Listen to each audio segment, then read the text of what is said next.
জায়গায় যদি বিসমিল্লাহ পড়তে ভুলে যান, আপনার জীবনে বিপদ আসতে আর কিছু লাগবে না, বরকত কমতে আর কিছু লাগবে না। এই 3 জায়গায় যথেষ্ট।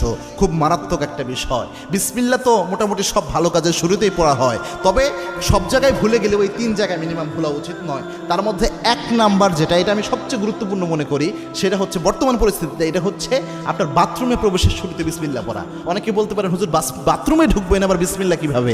বাথরুমের শুরুতে তো আমরা আল্লাহুম্মা ইন্নী আউযু বিকা মিনাল খুবসি ওয়াল খাবাইস পড়ি, এটা না আমরা পড়ি। হ্যাঁ, এটার ব্যাপারে আল্লাহর হাবিব সাল্লাল্লাহু আলাইহি ওয়াসাল্লাম জানিয়েছেন, আল্লাহর হাবিব সাল্লাল্লাহু আলাইহি ওয়াসাল্লাম জানিয়েছেন, কোনো ব্যক্তি যদি বাথরুমে প্রবেশের সময় পড়ে আল্লাহুম্মা ইন্নী আউযু বিকা মিনাল খুবসি ওয়াল খাবাইস, এর ফজিলত হলো ওই ব্যক্তি বাথরুমে প্রবেশ করলে বাথরুমের মধ্যে যে দুষ্ট জিনগুলা থাকবে ওই ব্যক্তিকে দেখতে পাবে, কিন্তু কোনো ক্ষতি করতে পারবে না।